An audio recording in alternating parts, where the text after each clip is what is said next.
તાજેતરમાં ઇસરો દ્વારા એક નવી સિદ્ધિ અચીવમેન્ટ પ્રાપ્ત કરવામાં આવી છે. શું સિદ્ધિ પ્રાપ્ત કરેલી છે? તો ઇસરો દ્વારા તાજેતરમાં એક સેમી ક્રાયોજેનિક એન્જિન જે છે એ ડેવલપ કરી દીધેલું છે. ઇસરો પાસે અત્યાર સુધી એક ટેકનોલોજી હતી ક્રાયોજેનિક એન્જિનની ટેકનોલોજી. ક્રાયોજેનિક એન્જિનની જે ટેકનોલોજી જે છે એને મોસ્ટ ઇમ્પોર્ટન્ટ ઘણી મહત્ત્વની માનવામાં આવે છે. કેમ? કારણ કે પહેલાં તો એ અમુક દેશો પાસે જ હતી. અમેરિકા, રશિયા અમુક દેશો પાસે જ હતી.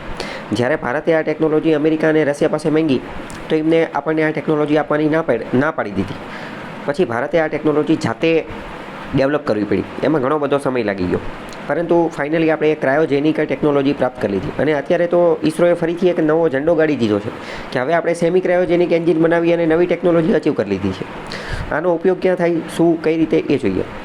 તો પહેલાં સમજીએ કે આજે જીએસએલવી હોય, જીએસએલવી એમાં એનું જે જીએસએલવી રોકેટ હોય તો એ કેટલા સ્ટેજની અંદર હોય? તો જીએસએલવી રોકેટ જે છે એ કેટલા સ્ટેજની અંદર હોય? તો કે 3 સ્ટેજની અંદર હોય. 3 સ્ટેજની અંદર એનું પહેલું સ્ટેજ કેવું હોય? તો કે પહેલું સ્ટેજ હોય સોલિડ, બીજું સ્ટેજ હોય લિક્વિડ અને ત્રીજું સ્ટેજ હોય ક્રાયોજેનિક. પહેલું સોલિડ, બીજું લિક્વિડ અને ત્રીજું જે છે એ કયું હોય? તો કે ક્રાયોજેનિક. તો હવે ઇસરો શું કરશે? તો ઇસરોએ એવું નક્કી કર્યું કે પહેલું સ્ટેજ સોલિડ હોય છે, બીજું લિક્વિડ હોય છે અને ત્રીજું ક્રાયોજેનિક હોય છે. તો બીજા નંબરનું જે લિક્વિડ હોય ને, બીજા નંબરનું લિક્વિડ એને કાઢી નાખવી. બીજા નંબરનું જે લિક્વિડ જે છે એને કાઢી નાખી અને એની બદલે સેમી ક્રાયોજેનિક જે છે એ વાપરવામાં આવશે. લિક્વિડની બદલે શું? સેમી ક્રાયોજેનિક વાપરવામાં આવશે. મોસ્ટ ઇમ્પોર્ટન્ટ વિધાનવાળા વાક્યમાં આ જ કોન્સેપ્ટ ઉપર ક્વેશ્ચન પૂછી જશે કે સેમી ક્રાયોજેનિક એન્જિન શું છે, એ ક્યાં વપરાશે? તો કે જીએસએલવીની અંદર વપરાશે અને જીએસએલવીની અંદર જે પહેલા નંબરનું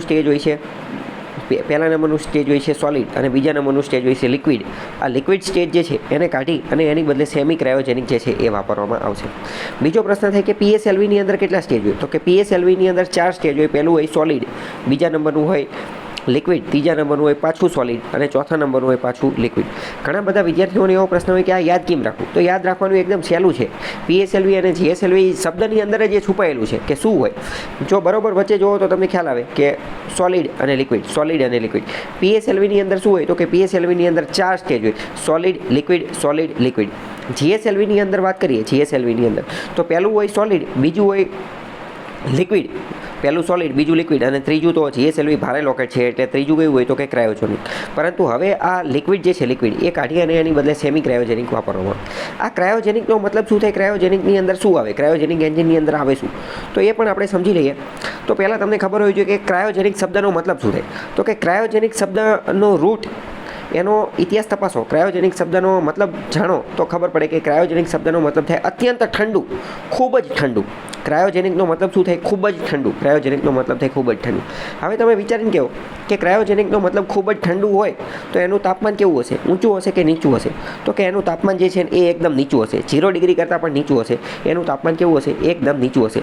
તો જે ક્રાયોજેનિક એન્જિન હોય ને, ક્રાયોજેનિક એન્જિન, તો કે ક્રાયોજેનિક એન્જિનની અંદર હાઇડ્રોજન અને ઓક્સિજન એને ખૂબ જ નીચા તાપમાને રાખવામાં આવે. એટલે કે ખૂબ જ ઠંડાની અંદર રાખવામાં આવે.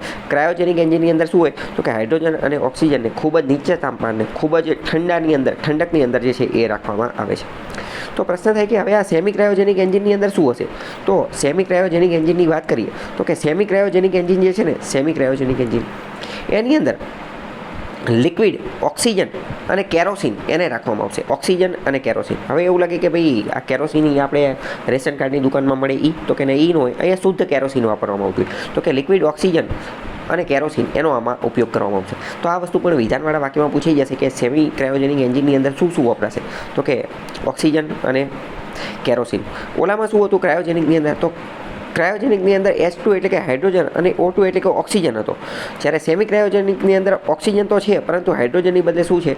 તો કે કેરોસીન રાખવામાં આવેલું છે. તો આ બધી વસ્તુ, આ આખો મહત્ત્વનો કોન્સેપ્ટ હતો. આમાંથી ક્વેશ્ચન પૂછાઈ શકે છે.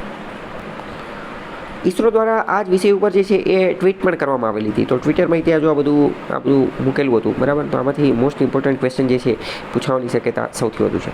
બીજી વાત કરીએ કે આ બધું કર્યું, બરાબર, તો આનાથી ફાયદો શું થશે?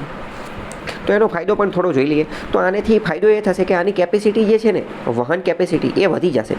તો કે જૂની કેપેસિટી જે છે એ 4 ટનની આજુબાજુ હતી, 4 ટનની આજુબાજુ હતી, બરાબર. તો હવે આ જે સેમી ક્રાયોજેનિક એન્જિન બનાવી દીધું તો એને કારણે એની કેપેસિટી વધી અને 5 ટનની આજુબાજુ થઈ જશે, 5 ટનની, એટલે કે આપણી એફિશિયન્સી વધી જશે, આપણી કેપેસિટી જે છે એ વધી જશે. તો આ વસ્તુ, આ ક્વેશ્ચન જે છે પૂછાઈ શકે છે.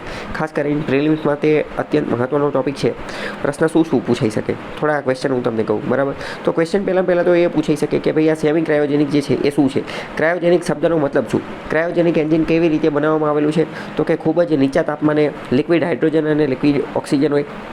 સેમી ક્રાયોજેનિકની અંદર શું હોય? તો કે એમાં પણ ખૂબ જ નીચા તાપમાને શું હશે? તો કે ઓક્સિજન હશે અને કેરોસીન જે છે એ હશે. PSLV રોકેટ જે છે તો એના સ્ટેજ કેટલા છે, કયા? GSLV રોકેટ જે છે તો એના સ્ટેજ કેટલા છે, કયા? સેમી ક્રાયોજેનિક એટલે શું? ક્રાયોજેનિક એટલે શું? આનેથી એફિશિયન્સી કેટલી વધશે, કેપેસિટી કેટલી વધશે? આ ક્વેશ્ચન પૂછાઈ શકે છે.